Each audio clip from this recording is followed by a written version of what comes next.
Con nuestras exposiciones ahora, vamos a darle pase a nuestra querida amiga Adin Gabasi, que nos presenta la ponencia titulada Tecnomorfología en la yacta de Machu Picchu. Adin es una arquitecta suiza de la Politécnica de Milán, especializada en antropología andina y amazónica, que estudia culturas de las forestas, paisajes de sanación y arquitecturas ceremoniales prehispánicas e indígenas. Ha trabajado en la costa en Cahuachi, Ventarrón y Chaparrí, en los Andes en Ollantaytambo, Machu Picchu y Tiwanaku, y en la Amazonía en Mayantuyacu y Abiseo. Su tecnomorfología de campo ha estructurado una base teórica disciplinar importante para analizar el patrimonio arqueológico y sus memorias vivas, y ha generado proyectos en sitios de patrimonio mundial de otras regiones, como Chobet en Francia, Sacrimonte y Etna en Italia, y Borobudur en Indonesia. Adin es miembro fundador de la Cátedra UNESCO de Génova en Antropología de la Salud y profesora de la Universidad Pedro Ruiz Gallo de Lambayeque en nuestro país. Desde 2017 es directora del componente cultural de la expedición Río Abiseo en el sitio de Patrimonio Mundial Mixto, y en 2019 fue designada directora de la Fiesta del Agua en Lambayeque. Es autora de numerosas monografías, entre las cuales destacan Respecto al Perú, Arquitectura andina, Formas e historia de los espacios sagrados, y Microcosmos, Visión andina de los espacios prehispánicos. Respecto a Lima, ha desarrollado también una publicación titulada Memoria prehispánica de la traza urbana. Bienvenida, Adin. Te escuchamos perfectamente. ¿Me escuchan? Muchas gracias. Ayiyanchu, Urpillay, Sunjoyay, Miscariwas, Kai Kichismanta, Tukuy, Sonkoymanta, Mastarisak, Cancuawan, Machu Picchu, Yachtapi, Yancaris, Jaimanta, Ñaupa, Yankaj, Kuntamani, Tukuy, Sonkoywan, Mastairini, Kai, Yankanaktak, Kayachtaj Kepa, Wiñaj, Chauchu, Kunapajkas.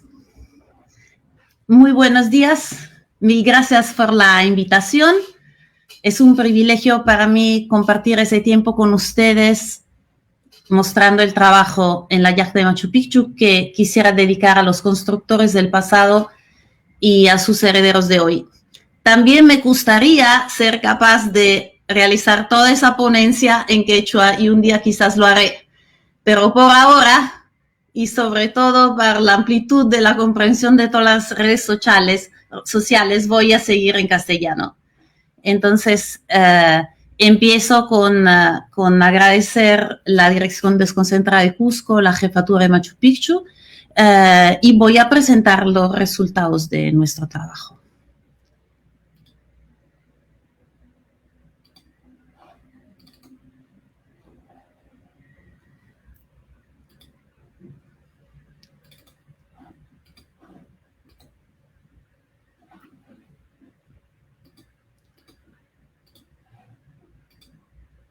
¿Logran ver bien todos mi pantalla? Sí, la vemos. Sí. Ok. Bueno, nuestro trabajo se llama Tecnomorfología de la yacta de Machu Picchu y se basa en la idea de que cada constructor, cada sociedad que planifica y construye un territorio tiene un punto de vista y solo a partir de la comprensión de ese punto de vista somos capaces de entender las elecciones más importantes a nivel paisajístico, a nivel territorial, pero también a nivel arquitectónico, que permiten conocer y comprender la yacta de Machu Picchu. Entonces, el primer trabajo que se hace siempre cuando se analiza una planificación del pasado en relación a la cual hay poca documentación, se buscan los elementos que ya se conocen de una forma de construir. Por ejemplo, los indicadores Inca, ¿no? La adaptación de callancas y juxnos, la articulación y extensión máxima de las canchas, la forma en que se capilariza la red hídrica subterránea para poder mejor captar y drenar el flujo de las aguas. Nos hacemos preguntas cuando clasificamos la elevada densidad de arquitectura ceremonial, porque eso nos cuenta mucho alrededor del uso de la yacta. Y también en la disposición de andenes en un eje heliotérmico podemos averiguar cuánto de eso mejoró la producción agrícola del lugar. También la construcción de andenes y su clasificación nos permite entender su fragmentación en múltiples niveles que generan a su vez la multiplicación de recorridos y también, como indicador INCA, observamos la multiplicación de tecnologías constructivas, los cuales permite formular hipótesis no solo acerca de la convivencia de diferentes grupos constructivos en el mismo lugar y en el mismo momento, sino también en un proceso reconstructivo de varias fases. También nos preguntamos sobre la idea de monumentalidad miniaturizada, que se expresa en muchos casos entre las planificaciones INCA. Pero hay indicadores que son antinos, hay utilizo de seques, hay la relación que se genera a través de la mirada geográfica con los sapos, la proyección de unas cartografías celestes, por ejemplo, en una superficie terrestre, los puntos de observación, la comprensión y la restitución de la geografía y de la geometría de una red biótica, gracias a la complejidad de una red territorial. Clasificamos los recorridos divisibles y tratamos de comprender los recorridos invisibles, por ejemplo, el de las aguas.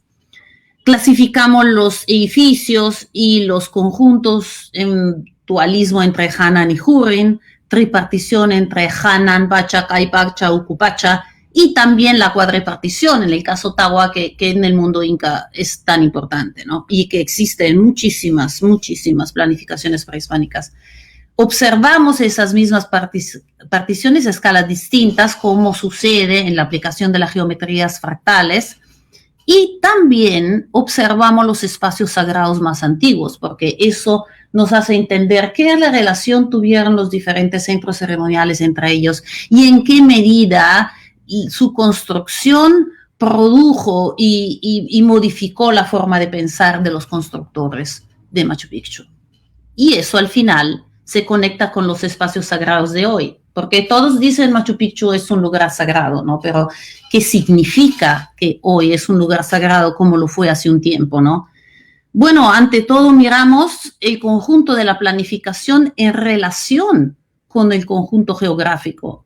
Son inextricables realmente esas dos formas en escenario que los incas realizan y construyen. Los apus realmente se presentan y se manifiestan en esos espacios como personajes casi en una quinta teatral, como ustedes pueden ver Huayna Picchu, Yuchuy Picchu, Yanantin, y ustedes también pueden notar una skyline que parece dibujado perfectamente para medir fenómenos de los cuerpos celestes.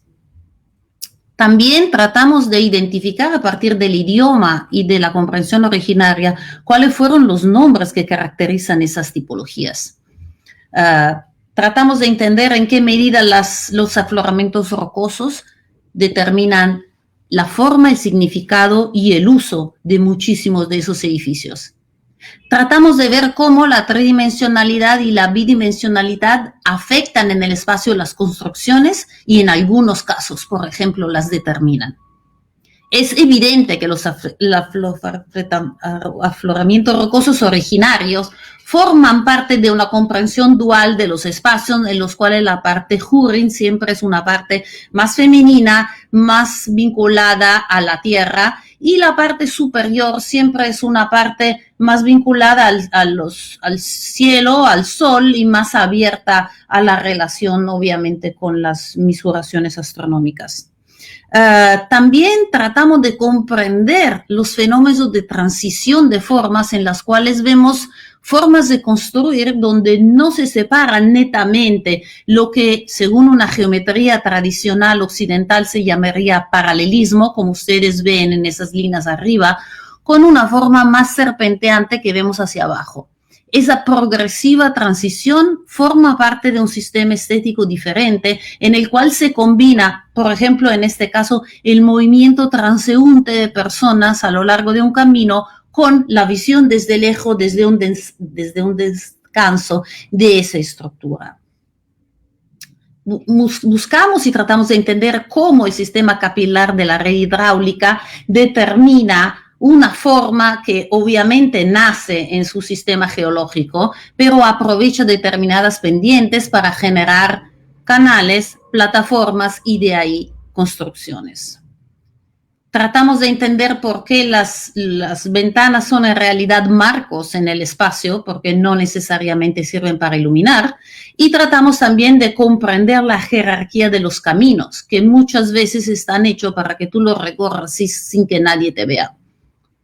La tecnomorfología nace de la forma de imaginar, ¿no? Y la primera forma de imaginar es la de Hiram Bingham. Aquí vemos un dibujo de él de 1911, es realmente la primera imagen que tenemos de un levantamiento de Machu Picchu. Lo que llama la atención de este levantamiento es, ante todo, el hecho de que sea bidimensional y el hecho que ya desde el primer momento Bingham está identificando el espacio abierto a la Plaza Sagrada, lo que se llamará el Intihuatana.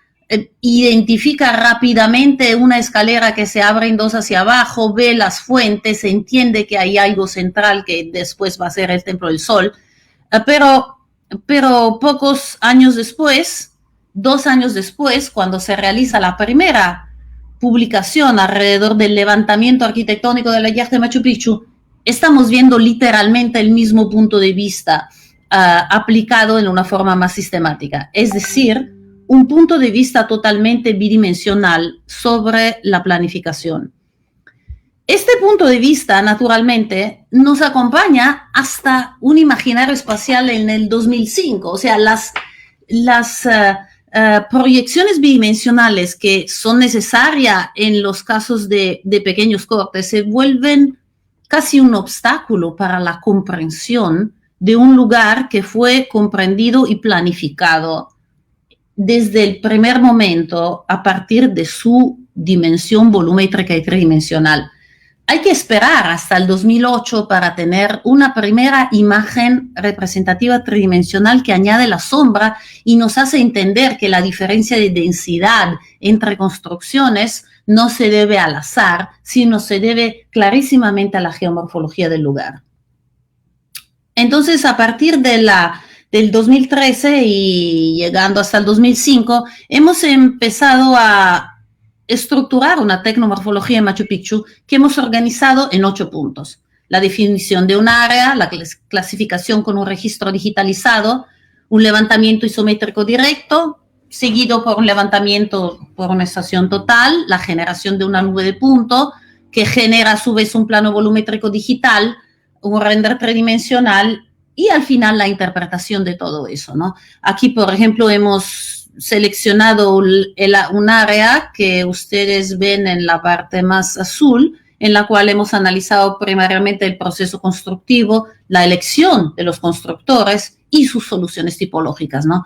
Ante todo, hemos realizado una clasificación directa que permite averiguar todos los elementos en el campo. Eso muy importante también ha sido incorporar en la información los testigos vivientes como por ejemplo, las experiencias de quien ha participado hace 20 o 30 años a las actividades de restauración para poder también clasificar esa parte, ¿no? Hemos definido, junto a todo el grupo de la investigación de Machu Picchu, diferentes clasificaciones: la piedra, la tecnología, la morfología, el estado, la superficie, las esquinas. Claro, virtualmente se pueden añadir más elementos, ¿no? Y todas las áreas homogéneas han sido clasificadas y escaneadas entre ellas. Pero en realidad el primer trabajo que se realiza con la tecnomorfología es el dibujo a mano, que te permite establecer una comprensión más directa, literalmente con la intención del constructor. El trabajo a mano es después aplicado al registro de los códigos que hemos visto anteriormente y con una estación total que cualquier proyecto arqueológico, hasta un proyecto arqueológico pequeño, se permite tener. Con esa estación total se clasifica cada punto gracias a las etiquetas definidas en la nomenclatura precedente. Y así eso lo define en sus aspectos, sea tecnológico que morfológico. Todo eso genera una base de datos diagnóstico a partir de cada elemento de la construcción, ¿no? La nube de puntos migra a cualquier software de dibujo tridimensional, por ejemplo AutoCAD, los puntos se vuelven líneas que a su vez se vuelven superficies. Cada superficie trae consigo como un naipe, como un castillo de naipes, toda la información precedente, ¿no? Que ustedes pueden ver así también catalogada. Cada área homogénea constructiva llega consigo una codificación al parecer única, pero en realidad cuando tú encuentras exactamente la misma composición de códigos en áreas distintas, estás de frente de una forma casi idéntica de trabajar un elemento lítico o una pared o una estructura. Es decir, no tienes el nombre, pero literalmente tienes las manos y la identidad de los constructores. ¿Cómo se analizan esos modelos? Bueno, ante todo se revisten con un render en 3D en el cual se definen una leyenda. Por ejemplo, acá nosotros hemos trabajado entre elementos naturales desbastados, canteados, labrados, de sostenimiento. Acá donde ustedes ven esas manchas, por ejemplo, se pueden identificar andenes que desde su origen han sido planificados y construidos y pensados para sujetar estructuras, lo cual es claro que no pasa en los andenes inferiores. O, por ejemplo, acá, en el ejemplo de estado, cuando hemos analizado la parte acabada, no acabada, restaurada, modificada en época inca, cuando antes la arqueóloga Alicia Fernández hablaba del evento geodinámico en el Templo del Sol, nosotros los hemos identificado muy bien en esa parte inferior, donde claramente se identifican esos andenes posteriormente añadidos después del colapso que se verifica en esa parte superior. Eso significa que el Templo del Sol y la Casa del Inca no nacieron para ser ocultados detrás de las estructuras que hoy existen, sino que fueron originariamente pensados para ser percibidos. Otro punto importante es observar cuáles rocas determinan cuáles formas. Aquí es evidente que los monolitos rosados, las rocas naturales, son las que enuclean el sistema de templos que vamos a encontrar en la parte más ceremoniales y más sagradas. Y en forma espiraliforme se genera todo el resto de las construcciones. Lo mismo se puede decir del mausoleo, que se encuentra en la parte inferior, donde ustedes ven diferentes tipos de morfologías que conviven gracias a un diseño que es unitario. O acá al revés, cuando encontramos en las tecnologías 3 tecnologías distintas que sirven progresivamente para definir una cancha o un ambiente unitario en el espacio sagrado, ¿no? Central. Por ejemplo, encontramos esa forma de construir ensamblada sin ningún tipo de mortero, que se encuentra también en esa parte.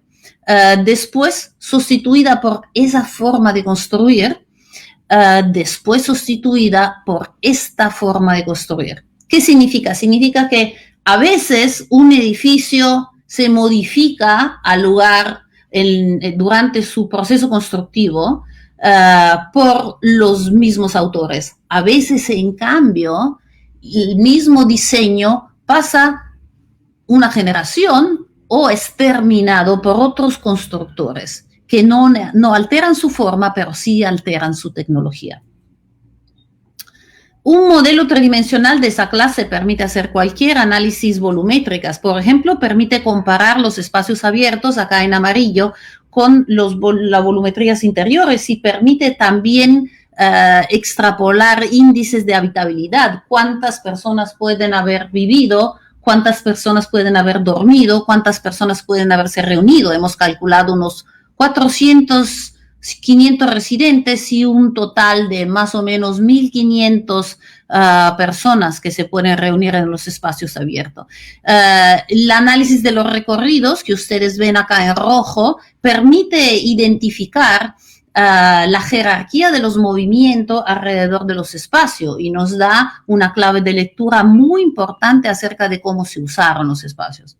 Unos caminos, como les hacía notar antes, no están hechos para que alguien los perciba y permite obviamente transitar entre los espacios más privilegiados.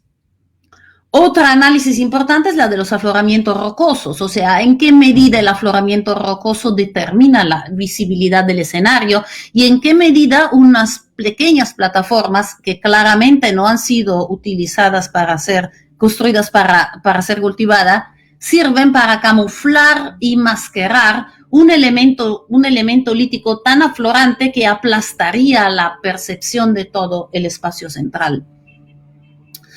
El dibujo tridimensional nos ha permitido comprender la secuencia constructiva. En la línea roja, por ejemplo, que ustedes ven alrededor del Intihuatana, hemos aprendido de que el ingreso que había en la puerta, en esa estructura, permitía subir sobre unas escaleras, ir alrededor del Intihuatana y bajar por esta que era una puerta.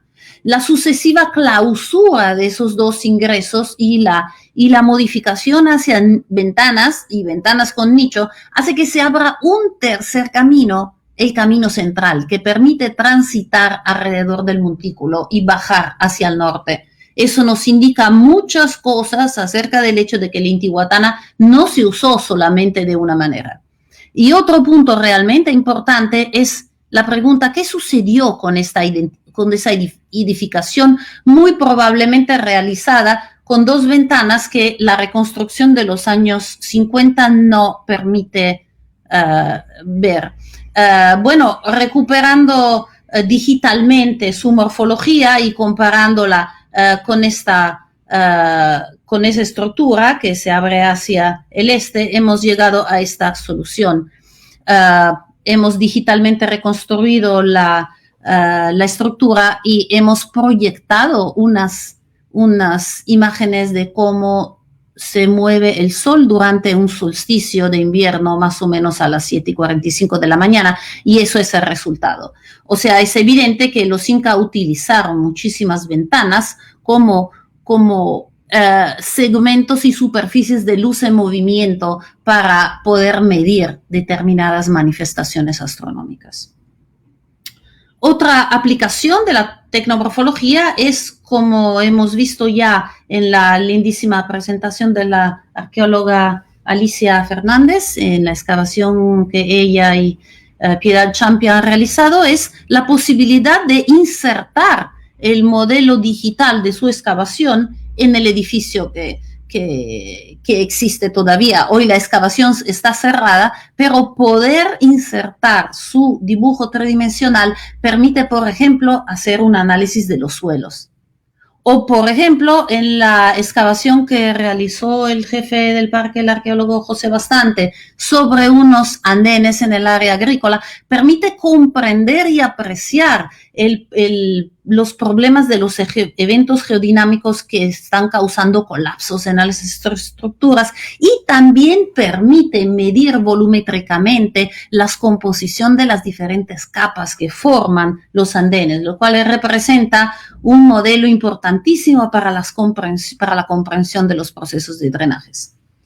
Bueno, la tecnomorfología se aplica también paisajísticamente a través del LiDAR, una nube de punto que se realiza gracias a vuelos asociados a escaneos desde el aire. Aquí podemos ver Machu Picchu en esta área y podemos identificar en un modelo en el cual han sido quitados toda la superficie de los árboles, cómo realmente la geomorfología se presenta en el caso del Valle de Machu Picchu.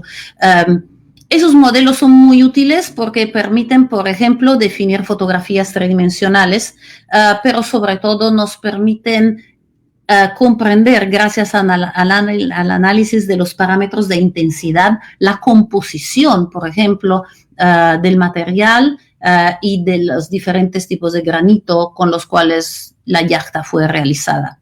Otro análisis muy relevante que nos da el LiDAR a nivel paisajístico, a escala paisajística, es donde ustedes ven las manchas azules, nos permite ver todas las áreas planas. Si nosotros quitamos toda la parte de los ríos que se encuentran abajo, nos vamos a encontrar como la cumbre de muchísimas áreas ha sido trabajada. Eso nos da una comprensión profunda y realmente importante de cómo los incas vieron su paisaje cultural desde arriba y nunca desde abajo. Y también, naturalmente, nos permite observar cómo los incas estaban siguiendo trabajando en muchas áreas de Machu Picchu. Por ejemplo, acá vemos en el caso de Huayna Picchu, para un futuro levantamiento y sobre todo la colocación de esos levantamientos. En conclusión, ese análisis tecnomorfológico clasifica un proceso tecnológico integrado, identifica una evolución arquitectónica, reconoce las intenciones de los constructores, define soluciones tipológicas y de planificación, genera una base de datos completa, integrable y desarrolla bicognitivismo. Y a ese propósito quisiera cerrar realmente con la necesidad que nosotros tenemos hoy de aprender a imaginar y comprender y ver Machu Picchu a partir de una mirada que es no solo la mirada de sus constructores, sino desde un punto de vista que los grandes fotógrafos del siglo XX nos han enseñado a transmitir. Aquí vemos, por ejemplo, la obra extraordinaria de Eduardo Herrán, que por primero, a través de un avión, nos enseñó a unificar todos los apus que están alrededor del paisaje cultural de Machu Picchu y nos enseña a verlo en un conjunto. O vemos acá, por ejemplo, las primeras experimentaciones de Alejandro Balaguer, que con un globo muchísimos años antes de la existencia de los drones empezó a observar el espacio urbano a partir de su parte Hanan, que vemos acá masculina, y Hurin, y fue el primero realmente a retratar las sombras urbanas. La foto más conocida, premiada y publicada probablemente del mundo es de Heinz Plenge, que por primero nos da una animación al espacio, empieza a no observarlo como solo un monumento arqueológico, sino como testigo y memoria de una cultura viva. Realmente el extraordinario valor de esa foto se da en la comprensión de la interiorización de la mirada de esos personajes que literalmente pertenecen en una forma silenciosa muy profunda a todo el lugar. También cómo funciona la luz en Machu Picchu. El trabajo extraordinario de Beatriz Velarde nos acerca a la comprensión progresiva del desvelamiento de la materia a partir del desvelamiento entre las nubes de una foresta de neblinas.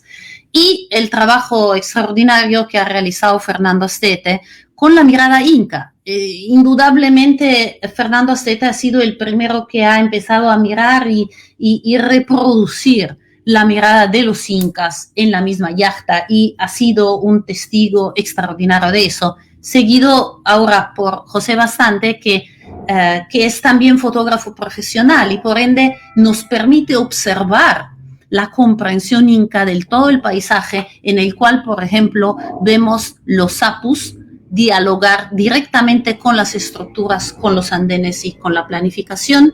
Y a este propósito quisiera agradecer también la Universidad de Lugano, gracias a su cátedra UNESCO, dedicada al patrimonio mundial y al turismo sostenible, porque nos está ayudando a hacer el trabajo de digitalización de toda la obra fotográfica de Fernando Astete y que esperamos pronto poner online para que los científicos de los próximos décadas sepan apreciarla y utilizarla. Y con eso agradezco muchísimo el Ministerio de Cultura, agradezco a José, el grupo de los arqueólogos y espero volver muy pronto a Machu Picchu para seguir trabajando con ustedes. Muchísimas gracias. Añay, Adin, muchas gracias.